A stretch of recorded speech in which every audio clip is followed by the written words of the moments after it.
Hi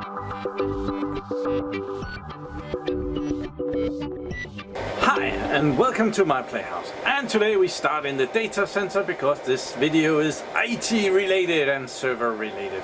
I want to talk about redundancy today and how you're actually not looking for redundancy. What you really want is a resilient system, but to get there you very often go the redundancy route to get there. And yeah, so we're gonna have a touch on that today. What is the difference between redundancy and resiliency, or resilient? Difficult English words. I'm gonna use my face as an example. I have a redundant ear solution here, and they're pretty well made because if something hits me on one side of the head, well, I still have this solution. So that's the resiliency. The chance of something hitting both systems at once is limited. I know I only have one head. Single point of failure for sure. Then I have my eyes, and it's a little bit of the same because it's a redundant solution and they are divided by this, let's call it the firewall. So if something hits me on this side, it has to go through my nose to hit the other side, which I hope will never happen. I kind of like this redundant solution. Then there's the nose. There's a kind of a redundant solution there, but if something hits my nose, there's a very big chance that both nostrils are gonna be damaged and not be working. So yeah, not a very resilient built system there. Somebody messed up. Then there's the mouth. There's only one, so there is no redundancy and there is no resilience. I don't know. Well, you hurt your nose before you hurt your mouth, so ish. So, and the same thing goes with servers and storage. So here we have the whiteboard, and we're gonna make a system, and we want it to be as resilient as possible. Let's just say that. So we have the system. It's a server.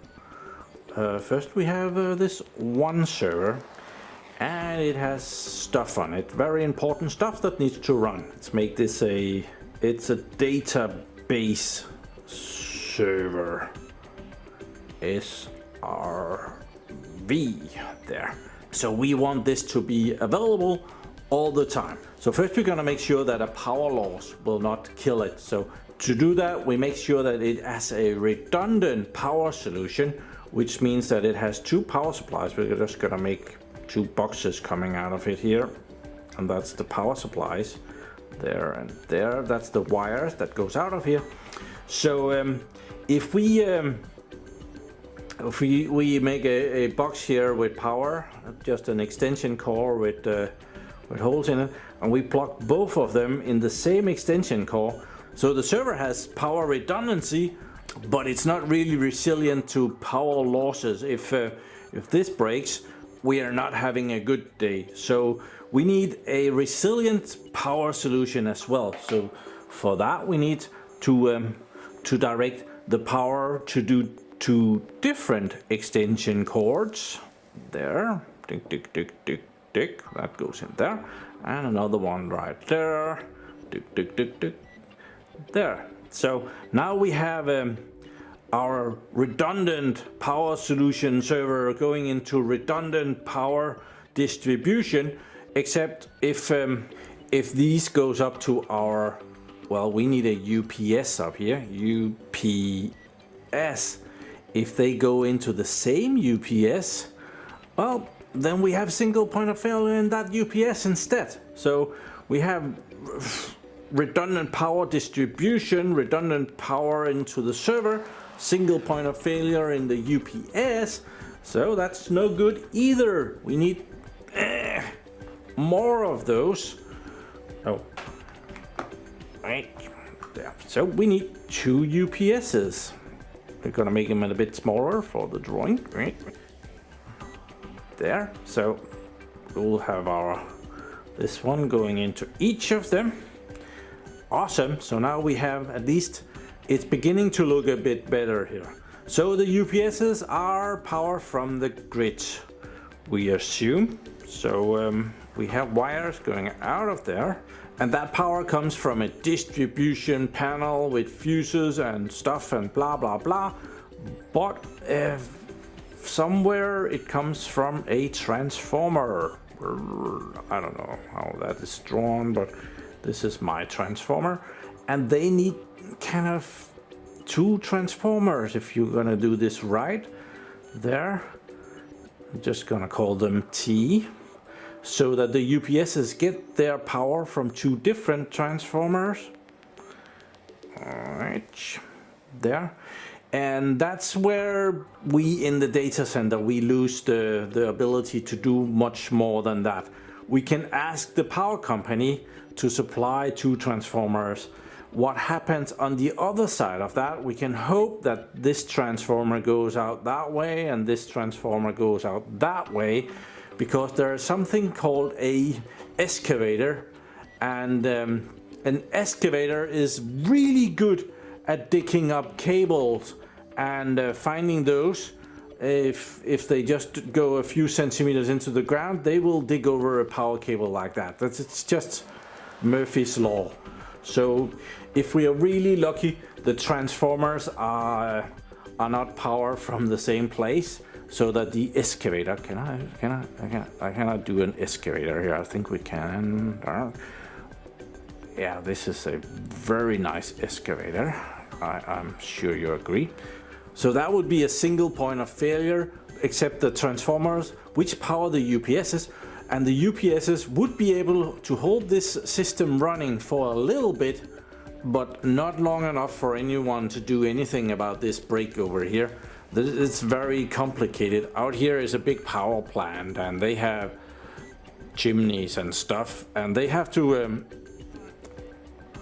break the power to this connection, so that the people that are going to be working on this break, well, they survive the job. That's easier to get people that way. So this is not even resilient enough. We need something more. We need generators, or at least one. One generator is better than none generator, so we can have a generator here, right? That one has a chimney, and it makes power. Let's give it a motor in there. This one supplies power to this UPS. There is something called a automatic transfer switch, which let's just say that is built into the UPS. But what it does is that it's a box, and it looks at the power from the grid and says, oh, the grid power is good, so I will supply power from the grid. And if that changes and the grid power is no longer good, it will shift to supply power from the generator. And if there is no power from the generator, it will turn the generator on. Say, you now need to make a hell lot of power and fast. So yeah, we'll just say that box is inside of the UPS for simplicity. This is starting to be a really nice resilient system here. But for good measures, let's have another generator for if the other one fails. And this is where it might begin to be overkill, because what are the odds that this one breaks and this one breaks at the same time? Not great, but not totally unheard of. If generators are tested regularly, like monthly or weekly or something like that, there is a really good chance that if there's something wrong with the generator, you will have caught it. But very often the generators are not tested with a load. So when the generator is tested weekly, you make sure that the generator runs, but you don't switch over and use the power from the generator. You keep using the grid power for the generator, so you don't actually know if the generator is able to supply the power for the data center. Something might be wrong there. I know this from a fact that's pretty normal that doesn't happen. That's a very nice external setup. Even more nice if this one does not go that way, but if it I'm not gonna make as if there's two power plants. That's unheard of, but we might have another one like that. There. So now the excavator, which is very awesome at finding these cables, at least it has to mess up twice in a row.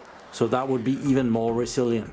So we still have the server down here, which right now we have only looked at the power. So the same thing goes with the network connection. This is P for power. So let's see, we have some network on it too.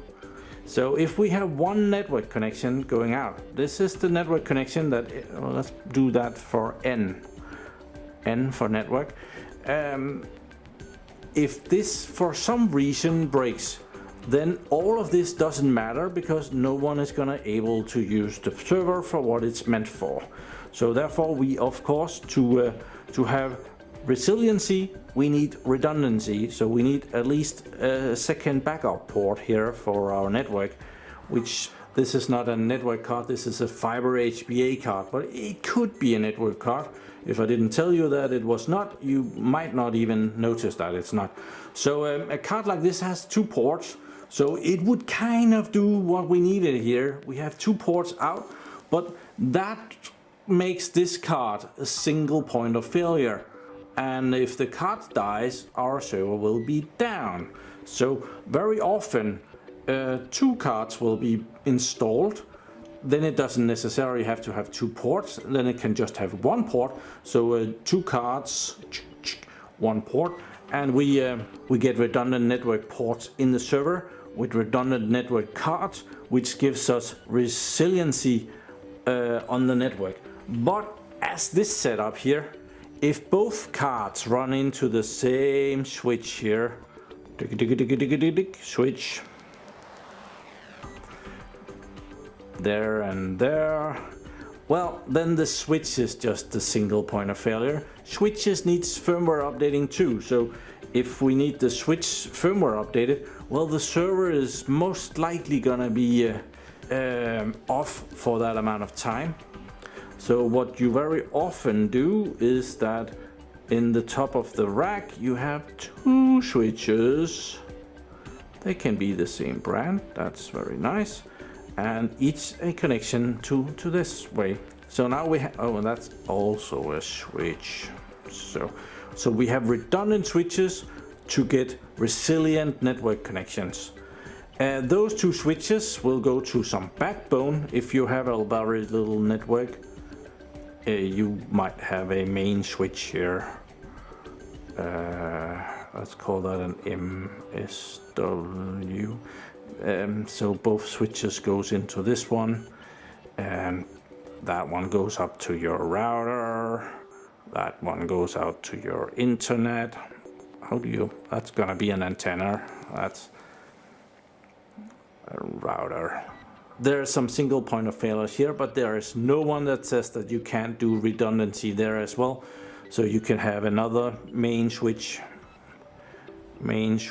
there, and that can go over to another internet connection like that, and this connection from this switch could go down here, and these could do some cross talking, and maybe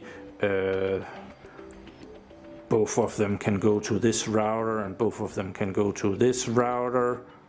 That would make good sense. It becomes very complicated at that point, just like up here. So this is redundant network setup to get the resiliency. It could also be this excavator that has moved down here, and it finds it's very good at finding fiber optic cables as well. So let's do the excavator here, Rich. There. It's very good at breaking fiber optic cables as well, so it's might find that one. And if you only have 1 cable out, well, all of this doesn't matter. Single point of failure, dicking over a cable here, it can take a really long time for them to fix all those cables. If it's a big thick cable with hundreds of fiber optic cables, excavator, it takes it a minute.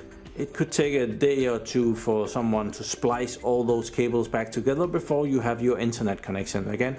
And this database server might not be a good idea for that. So all of this, if it's working, it's great. but we still have single point of failure because we only have one server. So of course we need to be resilient on that part as well. We definitely need another server as well because, well, this server also needs updating from time to time.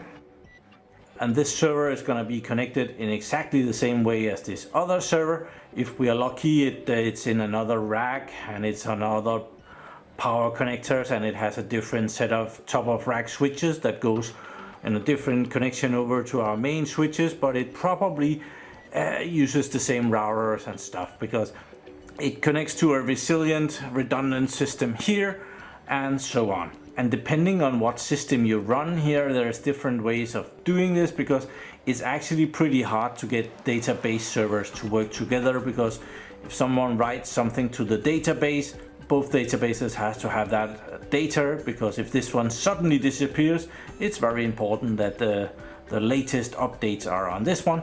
But that varies from system to system, if it's active, or if they do some kind of synchronization.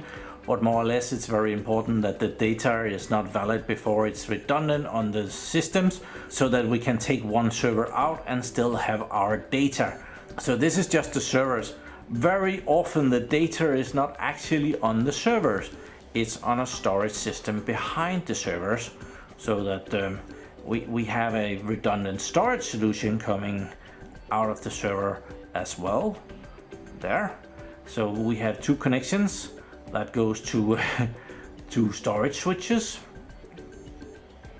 fiber channel often. So that will be FC switch. Likely talk with two different storage. Oh, I think that's something like that. Two different storage solutions in the back here. There. Something like that. So we have a database server here that is managing the database. The physical database data is on a storage system over here. So let's call that S for storage. I don't know, it's very sophisticated now. So there we are. That's a bit of resiliency through redundancy on that. So, and of course this one works the same way. It goes up to probably the same two switches and the same two storage systems over there. So inside the server manufacturers, and that's all the brands, they try to do a resiliency on the components in there. We have CPU. Normally we can have two of those. That just say that that's the normal thing. Some system has more, some has less. The CPU is not really that resilient. If one of those two CPU breaks down, most likely the server crashes. I've not seen a defective CPU where the server kept going and just asked to have CPU number 1 replaced when you have the time. It also has RAM. On a 2U server, it's pretty normal to have 24 slots of RAM. And also, if a RAM block dies, there's a very big chance that the server will crash. That is not given though. Sometimes a RAM block can be excluded and the server can keep going and tell you that the RAM block needs replacing. So that is possible. It's not unheard of. We also have the fans. 4 to 6 fans in there. That's pretty normal that a fan can break and the server will keep going, and we can replace the fan when that spare part turns up. The server is going to be noisy as heck until it gets its fan back, but yeah, it's going to keep going. We have disks, and that's from 0 to, well, there can be a lot in there. There's 24 drives, is not unheard of. It can go higher than that. And depending on how your disk setup is made, you can lose multiple disks and the server will keep going. So yeah, well, you know that. And that is resiliency through redundancy. And that's what you do with RAID, or yeah, software RAID, if you're using that. That will keep the system going as well. Then there is PCI. E Cards. If a PCI E card dies, very often the server will die. Let's see, one of the two network cards dies. I would give it a 50-50 chance that the server crashes when one of the PCI network card dies. It can happen that a PCI card dies and the server will tell you that it's dead and you can replace it when it suits you, but 50% chance. I'm just pulling those numbers out my ears, my redundant ear solution. We have the PDUs, power supplies. Normally there's 2 of those in a 2U server, and it's perfectly normal that you can unplug a PDU and the server will keep going. There is errors that will bring the server down if that happens, but most of the time it will definitely keep going. And there is a lot of stuff in here, but let's just, the motherboard, you're toast. 100% chance that you're fucked. Okay, never mind. So this is actually from where I work. This is a data center. It's a DC. And there is a system in there is running on 70 servers. All of the servers is connected like I showed before. Redundant power, redundant storage, redundant network, redundant power, everything. The data center itself, it has 2 UPSs. Each of the UPSs is powering one of the power supplies in each of the servers, so that is correctly set up. The UPS gets its power from, well, mainly it gets it from the grid, which is up here. That's the grid. And the grid gets it from a big transformer, but then the grid goes into the data center here, and we're just gonna make this box, the transfer switch that goes in there. This is the generator that also goes into the transfer box. That goes into the UPS, and that goes from the UPS and into the servers. Normally this is bypassed. Oh, we need to, oh, that's wrong. Modern. We forgot. The data center has its own transformer here. That then, that's gonna be sophisticated, powers the transfer. It's an automatic transfer switch, so it gets an A. And up here we have the power plant. That's a single point of failure on that one. But we have our own generator here, so if that fails for some amount of time, there's the generator, and that can run for really long. That's one side of it.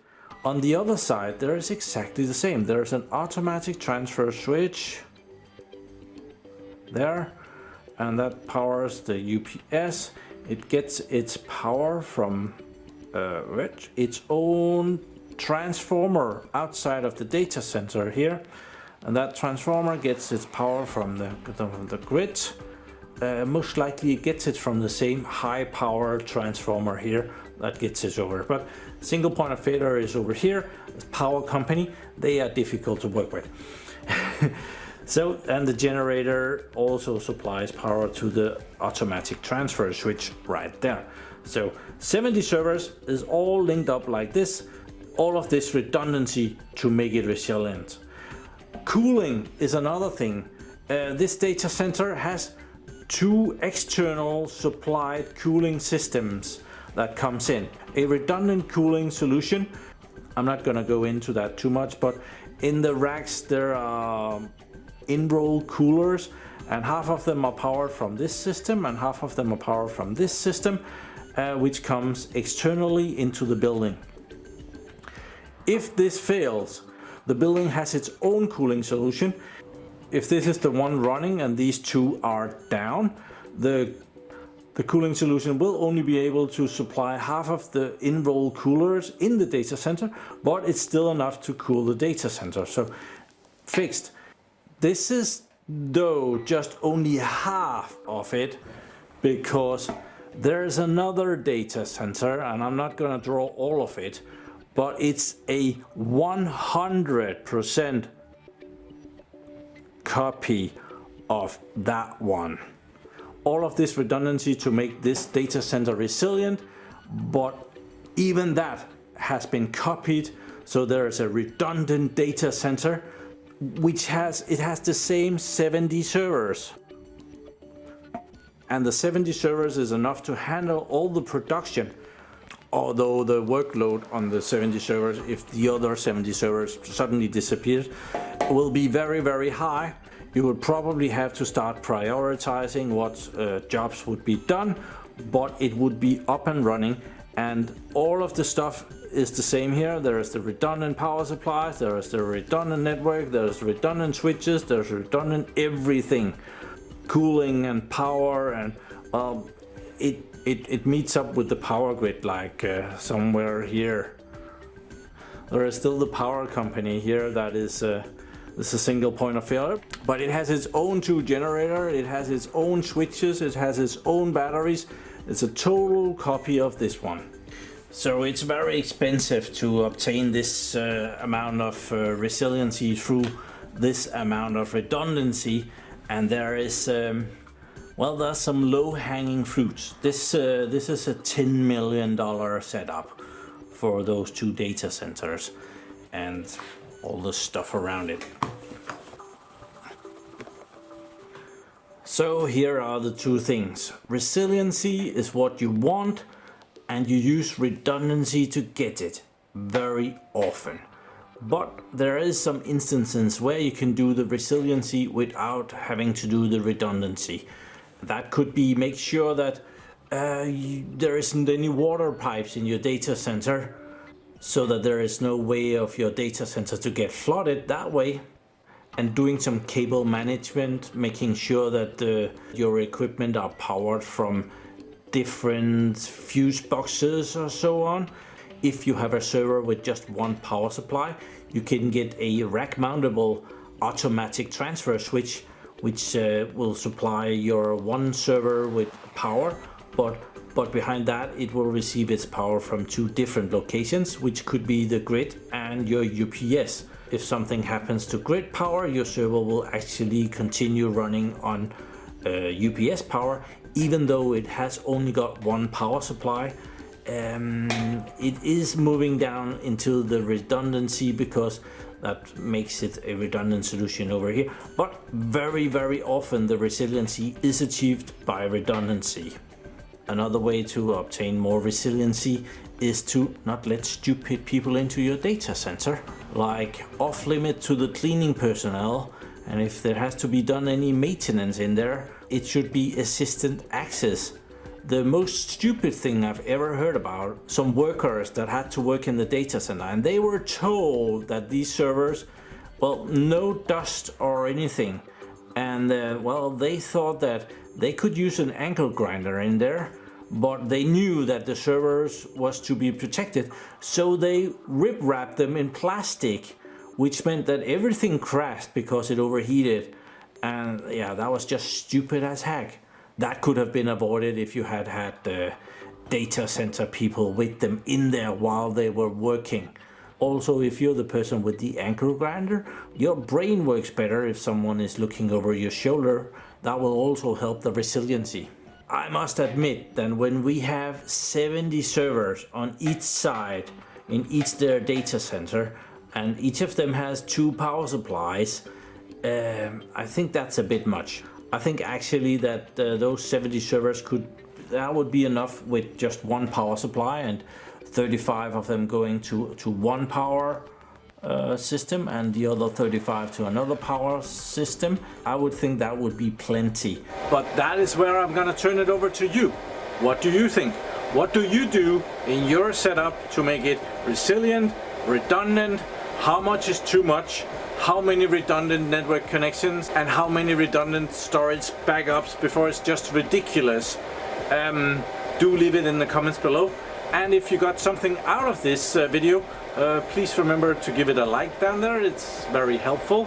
And don't use a redundant solution there, just press once. But remember, what you really want is not redundancy, it's resiliency.